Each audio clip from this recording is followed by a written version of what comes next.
There's a moment, not loud, not dramatic, when the silence around you grows heavier than noise. You're sitting there, maybe scrolling, maybe pretending to listen in a conversation, but something inside goes still. Like an invisible mirror suddenly appears, and you catch a glimpse of yourself you didn't want to see. And it hits you. You're not okay. But no one would guess that. Because you've mastered the performance. The forced smile. The "I'm fine" that slips off your tongue like muscle memory. You laugh on cue. Post the highlights. Keep the machinery of your life running. Even when it feels like the engine's been hollow for months. But let me ask you something. Have you ever had that split-second wave of dread before bed? When the lights go out and the world quiets down, and you're forced to face the truth you've been avoiding all day? No distractions, no notifications, just you and that gnawing feeling, the one that whispers, "You're off track. Something's wrong." What do you do in that moment? Do you reach for your phone again? Start overthinking someone else's life?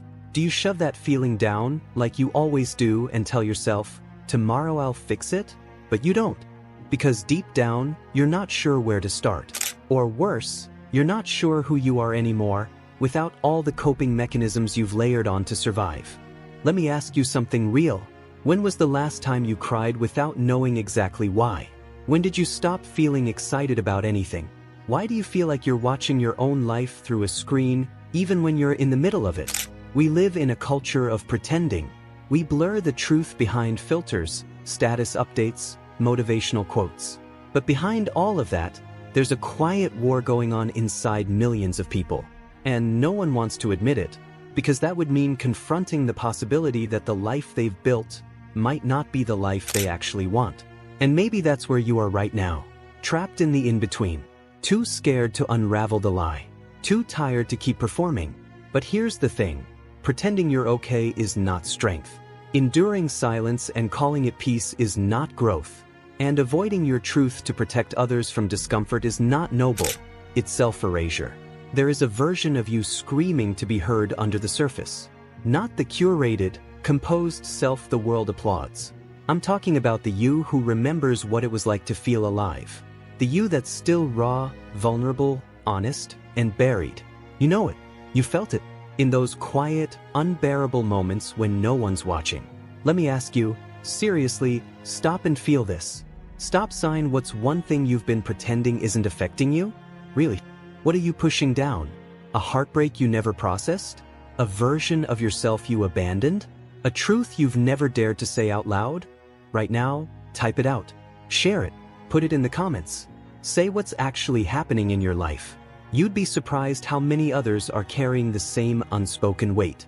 Because here's the truth no one tells you. You don't need to be okay.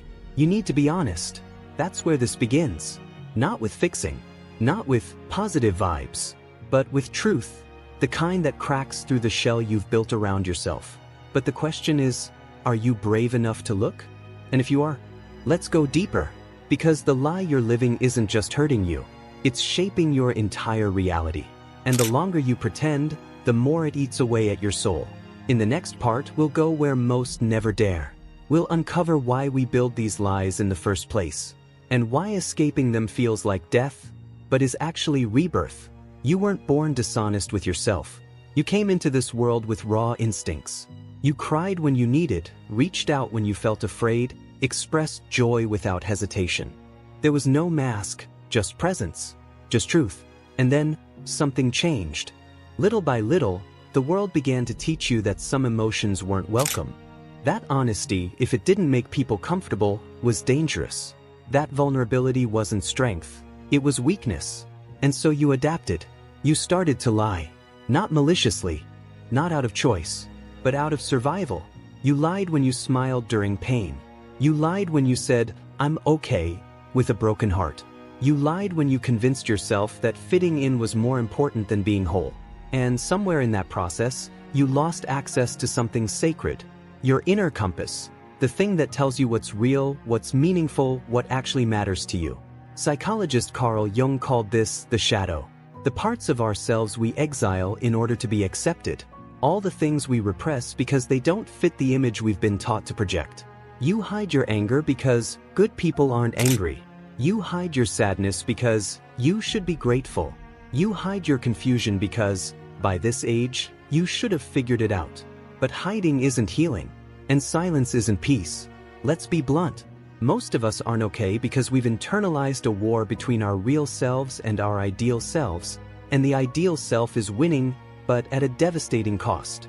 Philosopher Soren Kierkegaard once wrote, "The most common form of despair is not being who you are, not losing who you are, not becoming someone else, but refusing to be yourself every single day, to avoid judgment, rejection, failure, or pain. That's the despair you feel at night. That hollow ache, that inexplicable anxiety, that burnout that doesn't go away after rest. It's not a productivity problem. It's a self-abandonment problem. And here's the kicker. The system you live in depends on that. Society rewards performance, not presence. Obedience, not self-awareness. Conformity, not authenticity. We are trained from childhood to trade our truth for approval. Be polite when you're angry. Smile when you're exhausted. Say yes when your body screams no.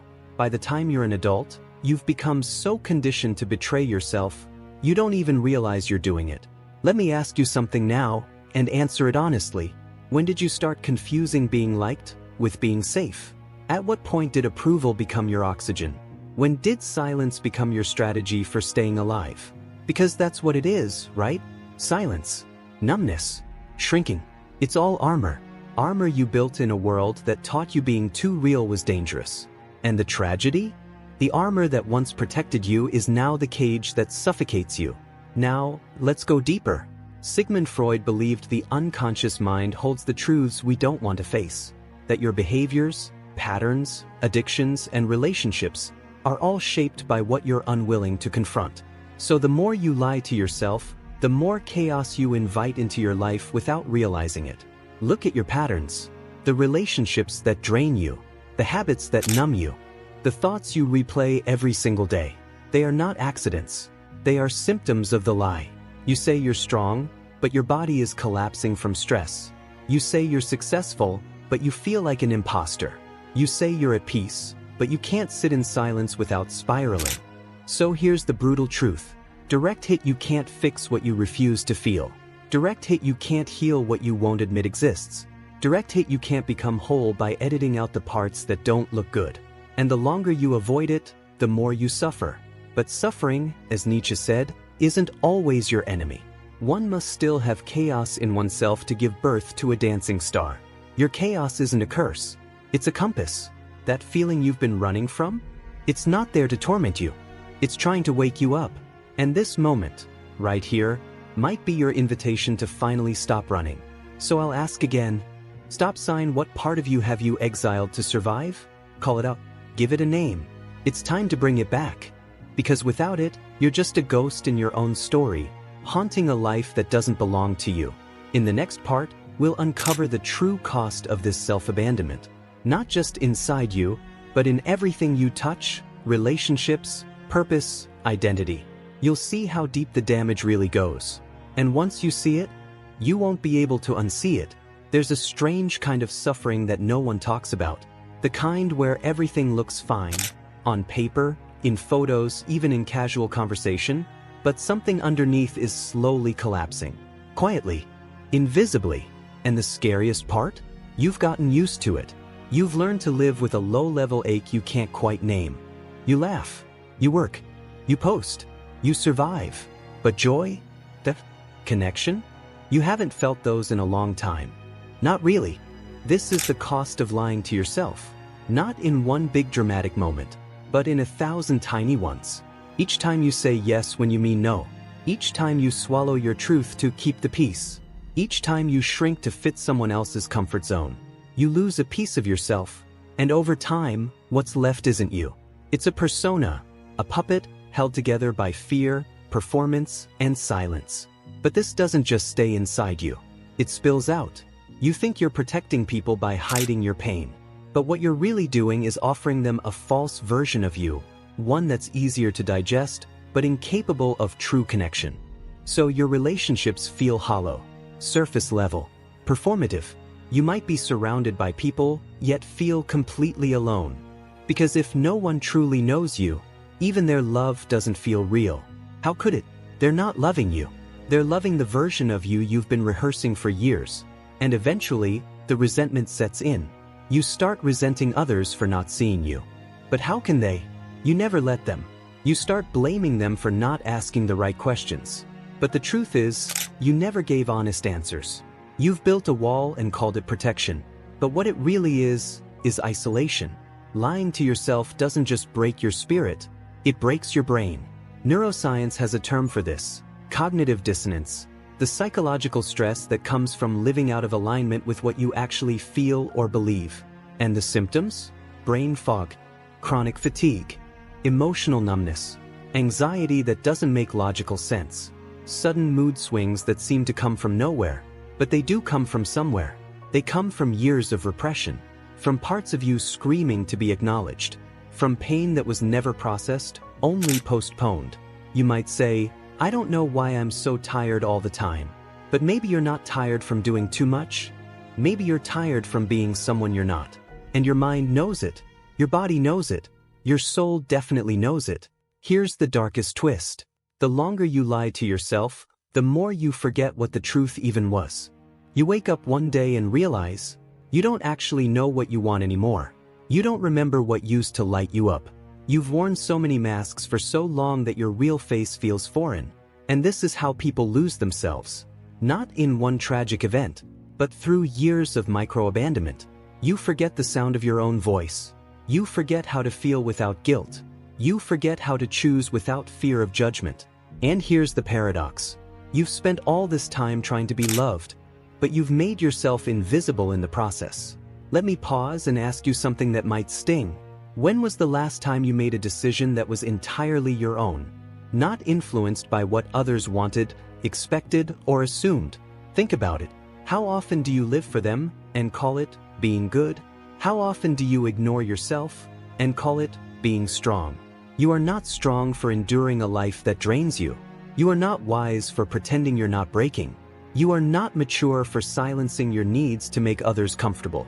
You are surviving, but you're not living. And the tragedy of it all? You might reach the end of your life with achievements, recognition, even people who claim they loved you, but never once having tasted the freedom of being fully seen. Because you never gave yourself permission to show up, unfiltered, unmasked, and real. But there's still time. In the next part, we're going to burn down the script. We'll talk rebellion. Not in anger, but in clarity. Because waking up from the lie is not just painful, it's liberating. And you are far more powerful than the world has let you believe. The life you were meant to live isn't lost, it's buried. Let's go dig it out. There comes a moment, quiet, but electric, when pretending becomes more painful than the truth. A moment when the life you've curated feels too tight, too scripted, too far from who you really are. And something inside you says, enough. Not in rage, not in drama, but in a calm, grounded, defiant whisper. I'm done betraying myself. That whisper? That's where the rebellion begins. But don't confuse rebellion with destruction. This isn't about blowing up your life to feel alive again. This is about returning to what's real, what's true, what was always there, under the noise, under the masks, under the fear. Step 1. Confront the lie with precision. Start by calling it out, the exact lie you've been living. Not vaguely, not poetically, specifically. Boldly, out loud. Examples? I tell everyone I'm over it, but I still think about them every day. I say I'm passionate about my career, but I hate who I become doing it. I act like I'm strong, but I haven't felt anything real in years. Write it, say it, own it. Because the moment you speak the lie, it starts to lose its power. The ego survives through denial, but healing begins through clarity. Step 2, shift from image to integrity. Ask yourself, what's more important, how I look or how I feel? We spend so much energy constructing a persona that gets applause, we forget that applause fades. And once the clapping stops, we're alone with our truth. Integrity means alignment. It's when your thoughts, your feelings, and your actions match, even if no one approves. It's when you choose truth, even when it costs you comfort. And that's terrifying, because it might mean walking away from the people who only love your mask. It might mean disappointing those who benefit from your silence. It might mean sitting in the discomfort of not having all the answers. But what's on the other side of that? Not the fake kind, the kind you don't have to perform for. The kind you feel in your chest when you wake up and realize, I didn't betray myself today. Let me ask you, what are you currently doing every single day that you'd stop if no one was watching? Answer it, because that is where your prison begins. And that is where your freedom is waiting. Step 3. Choose one act of truth per day. You don't need a full life overhaul. You need a pattern shift. Every day, pick one small rebellion. One act of honesty. One moment of choosing real over rehearsed. Examples? Tell someone how you actually feel. Say no without justifying. Take a break without guilt. Admit you're scared, but keep going anyway. Ask for help, even if your pride resists. You're not just doing these for self-care. You're retraining your nervous system. You're teaching your body it's safe to live in truth. You're proving to yourself that you can be real and still be loved. Step 4. Grieve the false self. This part? Most people skip it. But if you don't grieve, you can't grow. Because letting go of the lie means saying goodbye to the identity you built to survive. And that identity might have protected you, might have helped you get approval, might have kept you alive in spaces that were never safe. So yes, honor it, then let it die. You don't owe your old self a lifetime of loyalty just because it got you here. What you owe is your truth, because who you really are, that version isn't weak. That version isn't broken.